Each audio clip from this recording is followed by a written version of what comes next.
Hello, Radhe Radhe, Ram Ram सभी को। Welcome to teaching career. आज हम ज्योग्राफी की क्लास 11 एंड 12 का रिवीजन करेंगे। इस सीरीज़ हमारी चल रही है रिवीजन की। और अब तक आप हमारे चैनल पर अगर नए हैं तो सब्सक्राइब ज़रूर करें चैनल को, ताकि आपको और भी वीडियोस मिले, रिवीजन की क्लासेस मिले, टीचिंग एग्ज़ाम्स की भी क्लासेस मिले। और इन सब की PDF आपको टेलीग्राम ग्रुप पे मिल जाएगी, जो आप हमारे मेन चैनल का जो डिस्क्रिप्शन बॉक्स है उससे ज्वाइन कर सकते हैं। ठीक है, तो चलिए शुरू करते हैं। वीडियो पसंद आए तो लाइक एंड शेयर ज़रूर करें, चैनल को सब्सक्राइब करें। प्रायद्वीपीय भारत हमारा चल रहा था। प्रायद्वीपीय भारत, ये मैम ने मैप बनवाया था प्रायद्वीपीय भारत का। देखिए, ये वाला जो एरिया है इस तरह का, ये क्या है हमारा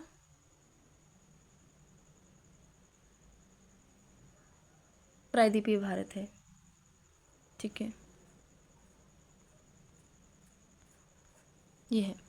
यहाँ पर आपको देखने को मिलेगी, यहाँ पर आपको देखने को मिलेगी अरावली रेंज। एक सेकेंड, ये है अरावली। ठीक है, फिर है विंध्या, फिर है सतपुड़ा। विंध्या के नीचे क्या पड़ती है? सतपुड़ा। और अरावली इस साइड पड़ेगी। ठीक है, ये गुजरात, राजस्थान, दिल्ली, हरियाणा तक। और ये वाला जो है इधर है वेस्टर्न घाट। ये पश्चिमी साइड पर ही वेस्टर्न घाट है।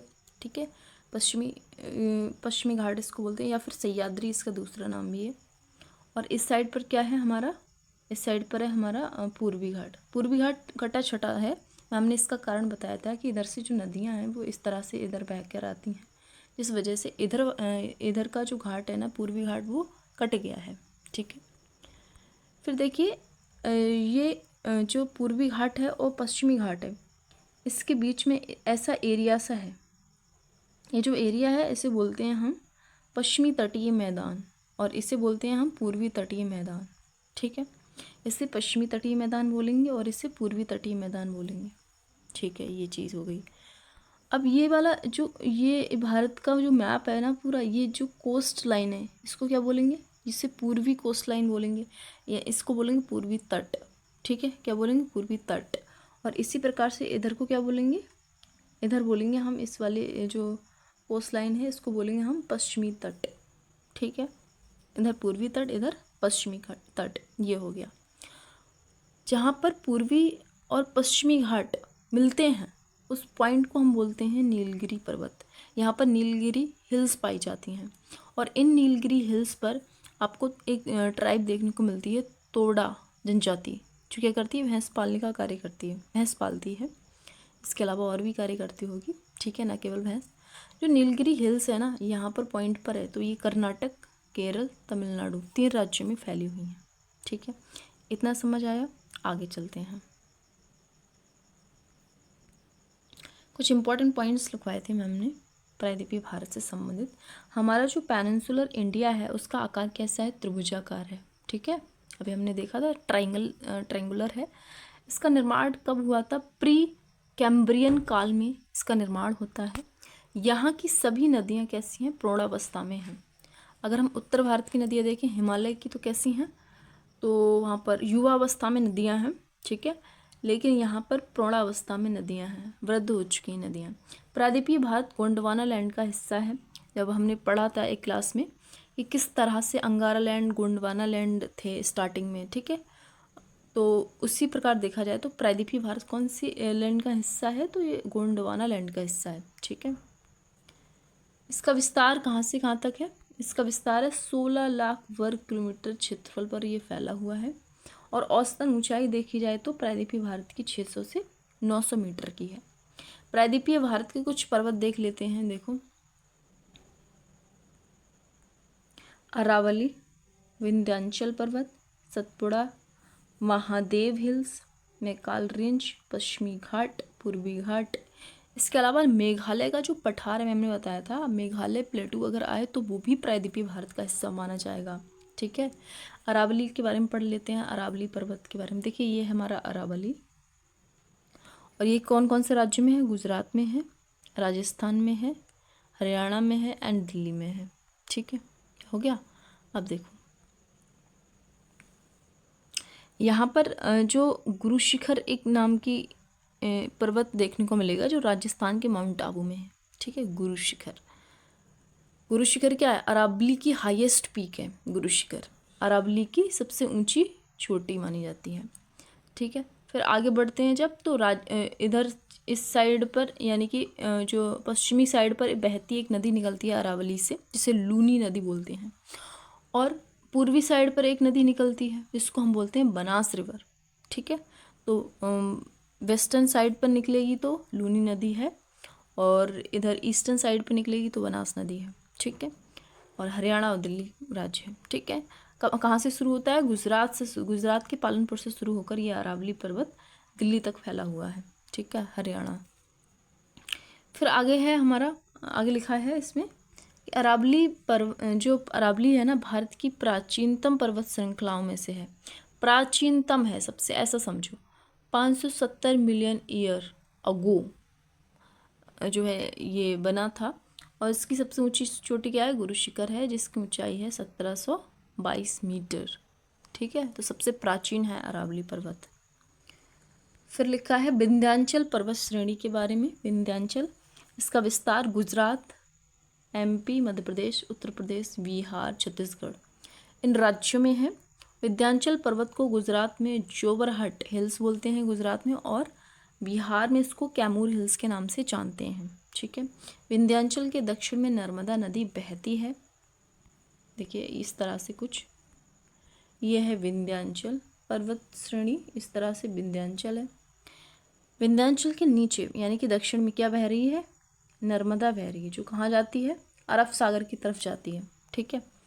फिर उसके नीचे आपको सतपुड़ा की पहाड़ियाँ देखने को मिलेंगी इस तरह से। और सतपुड़ा के नीचे ये भी अरब सागर में जाने वाली रिवर है, जिसका नाम क्या है? तापी रिवर। ठीक है। तो VNST इस तरह से याद कर सकते हैं हम इसको। ठीक है। फिर लिखा है आगे, विंध्याचल की सबसे ऊंची चोटी क्या है? गुडविल पीक है, ऐसी को सद्भावना शिखर भी बोलते हैं। ठीक है। ये विंध्याचल की सबसे ऊंची चोटी है। फिर लिखा है उत्तर भारत को दक्षिण भारत से अलग करने वाला जो श्रेणी है उसका नाम क्या है? विंध्याचल पर्वत उसको बोलते हैं। फिर लिखा है सतपुड़ा पर्वत के बारे में। सतपुड़ा पर्वत पढ़ लेते हैं। ये भारत के मध्य भाग में स्थित है सतपुड़ा, और विस्तार इसका देखा जाए तो गुजरात में है, एमपी में है, महाराष्ट्र एंड छत्तीसगढ़ में है। सतपुड़ा के 3 भाग हैं। 3 भाग कौन कौन से हैं देख लेते हैं। देखिए इधर देखने को मिलेगी सबसे बेस्ट साइड पर, पश्चिमी साइड पर राजपीपला हिल्स। ठीक है।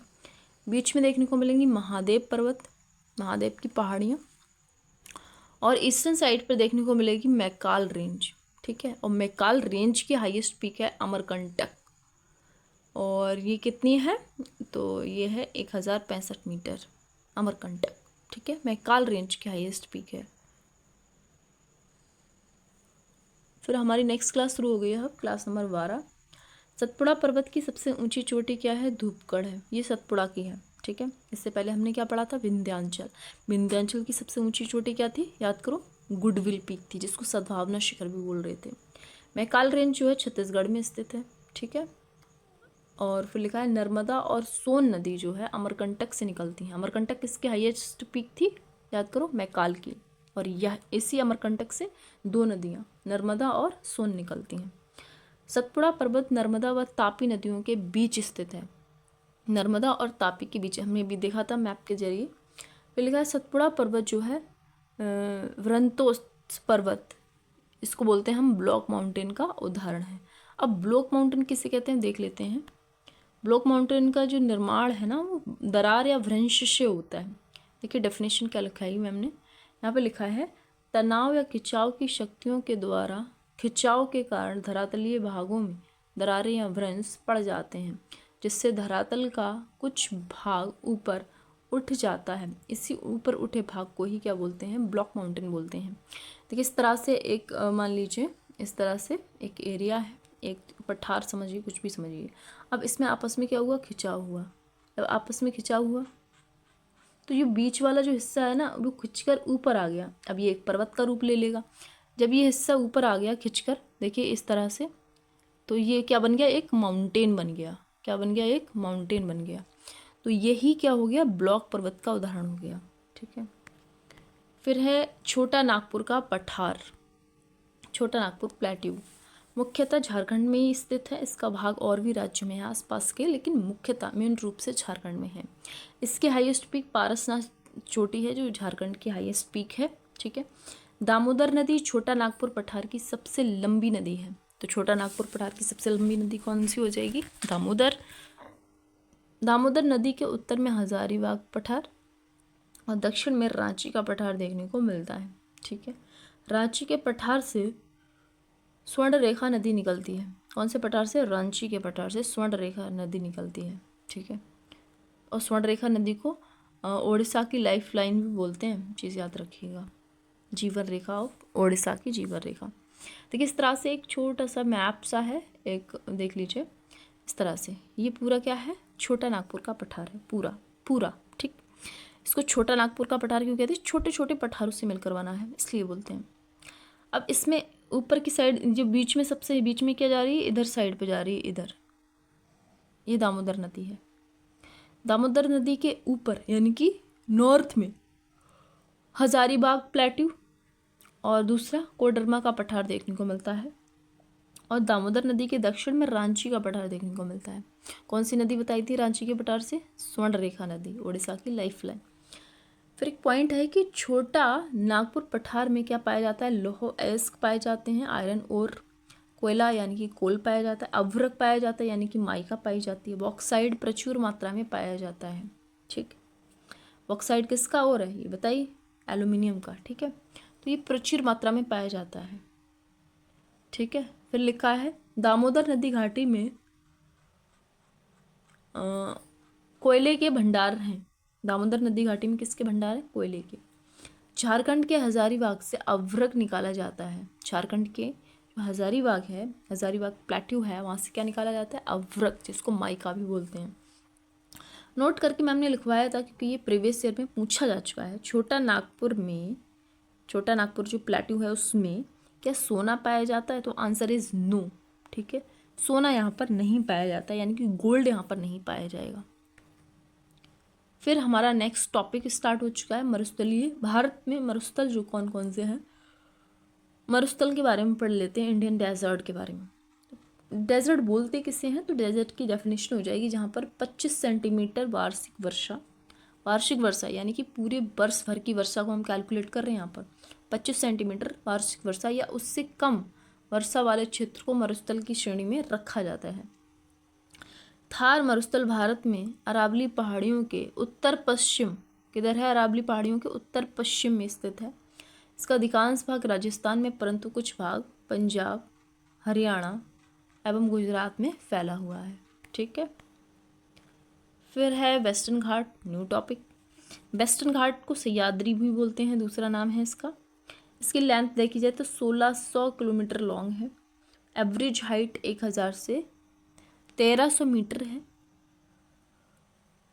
इसका एक्सटेंशन देखा जाए तो जो विस्तार है, उत्तर में तापी नदी से लेकर दक्षिण में नीलगिरी पहाड़ी तक जो है 6 राज्यों में फैला हुआ है। गुजरात, महाराष्ट्र, गोवा, कर्नाटका, केरला एंड तमिलनाडु, इन 6 राज्यों में जो है वेस्टर्न घाट फैले हुए हैं। पश्चिमी घाट व पूर्वी घाट का मिलन बिंदु क्या है? नीलगिरी है, ये तो बता चुके हैं। फिर लिखा है वेस्टर्न घाट डिवाइडेड इनटू 2 पार्ट्स। वेस्टर्न घाट को हम 2 भागों में बांटकर पढ़ते हैं, नॉर्थ सह्याद्री और साउथ सह्याद्री। सह्याद्री क्या है? सह्याद्री भी वेस्टर्न घाट का दूसरा नाम है, अन्य नाम। तो नॉर्थ सह्याद्री कहाँ पर है देखने, इसकी हाईएस्ट पीक क्या है? कलसुबाई, जो महाराष्ट्र की भी हाईएस्ट पीक है। और साउथ सह्याद्री की हाईएस्ट पीक क्या है? कुद्रेमुख है। ये तो नॉर्थ एंड साउथ की हो गई हाईएस्ट पीक, नॉर्थ की कलसुबाई और साउथ की कुद्रेमुख। लेकिन ओवरऑल वेस्टर्न घाट की हाईएस्ट पीक क्या है? तो वो है अनाईमुडी। क्या है? अनाईमुडी। ओवरऑल वेस्टर्न घाट की हाईएस्ट पीक पूछी जाए, दक्षिण भारत की हाईएस्ट पीक पूछी जाए, प्रायद्वीपीय भारत की हाईएस्ट पीक पूछी जाए, तो भी आंसर सेम रहेगा, यानी कि अनाईमुडी हो जाएगा। इसकी हाइट कितनी है? 2695 इसकी हाइट देखने को मिलती है। ठीक है। फिर लिखा है पश्चिमी घाट को 16 डिग्री उत्तरी अक्षांश रेखा, 16 डिग्री उत्तरी अक्षांश रेखा नॉर्थ सह्याद्री, एनएस क्या है? नॉर्थ सह्याद्री, तथा साउथ सह्याद्री में विभाजित करती है, जो गोवा से गुजरती है। ठीक है, तो ये भी इम्पॉर्टेंट है, याद रखिए। ये जो 2 भाग में डिवाइड किया गया है, वो क्यों डिवाइड किया गया है? क्योंकि जो 16 डिग्री की उत्तरी अक्षांश रेखा है वो जो है निकलती है यहाँ से, इन दोनों के बीच से। ठीक है, तो ये थी हमारी क्लास। पसंद आई हो तो लाइक शेयर, चैनल को सब्सक्राइब ज़रूर करें। इसकी PDF चाहिए, टेलीग्राम पर जुड़िए, PDF आप वहाँ से कलेक्ट करिए। थैंक्स फॉर वॉचिंग, मिलते हैं नेक्स्ट वीडियो में।